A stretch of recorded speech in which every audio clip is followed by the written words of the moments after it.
विधवा सास की दुख भरी कहानी। एक मेरी सास तो मिट्टी की मूरत है, उनसे चाहे कितना भी काम करवा लो वह उफ तक नहीं करती। फिर रिंकू की सहेली आभा कहती है, अरे यार मेरी सास तो बहुत कड़क है, हमें बहुत परेशान करती, अपनी मर्जी का हमें तो कुछ भी नहीं करने देती। अरे यार, सास तो मेरी भी बहुत ही कड़क थी, लेकिन हमने उनसे शुरू से ही अपना दायां पैर फैला कर रखा था। वह भी मेरे सास सर पर चढ़कर बैठी रहती और मुझे अपने मन का नहीं करने देती। हमने तो उन्हें अपनी मुट्ठी में करके रखा है, इसलिए मेरी सास अभी सीधी है। मुंह बनाते हुए रिंकू अपनी सहेली आभा से कहती है, मेरी सास तो बहुत ज़्यादा ही कड़क है। शाम को रिंकू ने अपने घर पर छोटी मोटी पार्टी रखी हुई थी।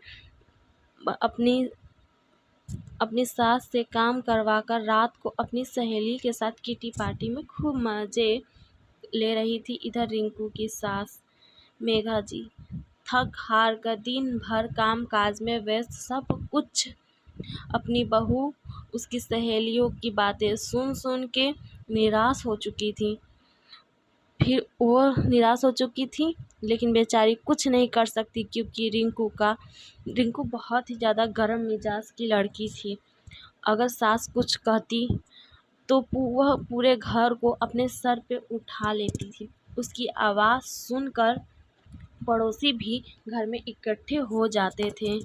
पूरा मोहल्ला सब कुछ आके उनके घर में देखने लगता था।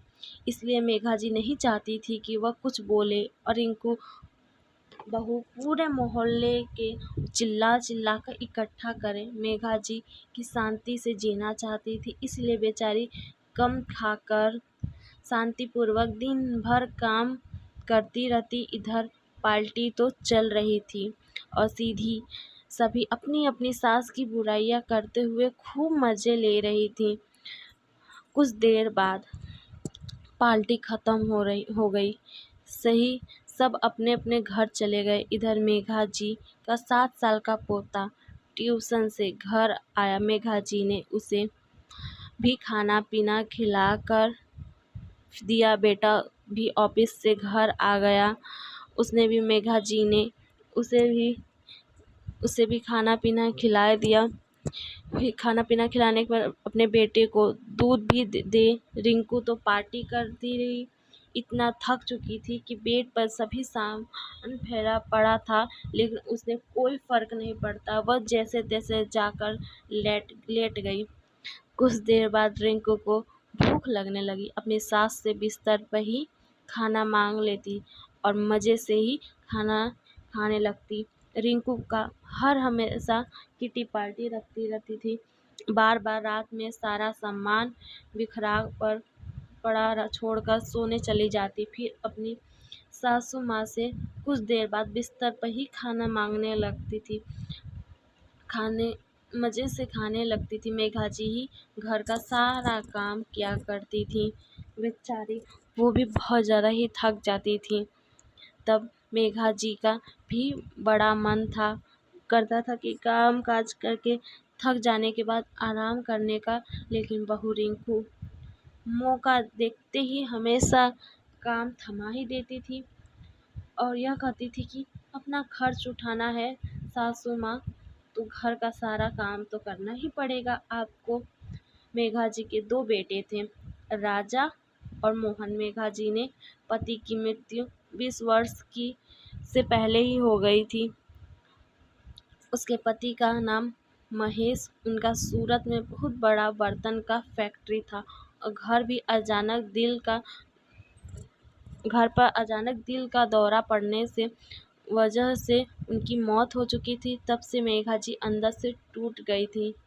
मेघा जी का मन कहीं नहीं लगता था, वो बहुत ज़्यादा निराश हो गई थी।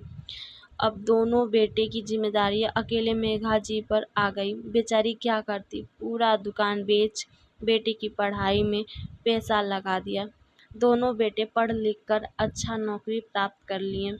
हमेशा मेघा यही चाहती थी कि भगवान की कृपा बड़ा बेटा अच्छे कंपनी में इंजीनियर बना गया और छोटा भी अच्छा सा खासा जॉब करने लगा। दोनों ने अपने अपने मनपसंद की लड़कियां से शादी कर ली। मेघा जी की बड़ी बहू बहुत कड़क मिजाज की थी, अपनी सास को देखना भी पसंद नहीं करती थी। लेकिन छोटी बहू अच्छे स्वभाव की थी। वह हमेशा मेघा जी से अच्छे से बात किया करती थी। छोटी बहू की माँ बचपन में ही मर गई थी। उसे माँ का प्यार नहीं मिला, इसीलिए वह अपनी सास को अपनी सम्मान देती थी। उसके साथ हंसना, बोलना, खाना पीना, अपनी हर एक चीज़, बुरी बात अपनी सास को के साथ शेयर करती थी। धीरे धीरे समय बीत रहा था। बड़ी बहू और बेटे अपने माँ को छोड़कर अपनी जॉब पर चले जाते थे। छोटी बहू और सास कहती रहती थी बड़ी बहू को भी वह कुछ नहीं और घर पर रुक जाते थे, लेकिन उन्हें किसी की नहीं सुनी, अपनी सासू माँ को छोड़ के चली गई।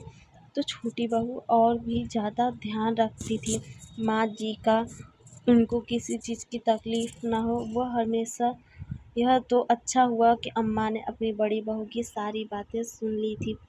जब वह अपने पति के साथ घर से जा रही थी तो देर से पहले अपने कमरे में सुने, जिसमें गांव में कभी नहीं रहती थी। वह हमें इस घर का हिस्सा बनाना चाहती है। इस घर को अपना बेचना चाहती हूँ।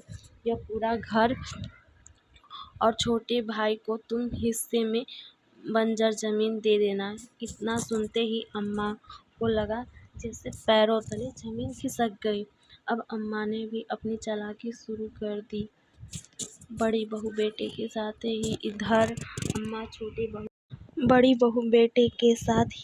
अम्मा छोटी बहू के नाम पर लिख देती है। दिन बाद घर का एक पेपर आता है जिस पर लिखा होता है कि मेरी प्यारी माँ, मुझे माफ़ करना, लेकिन मैं गांव का घर बेचने जा रहा हूँ।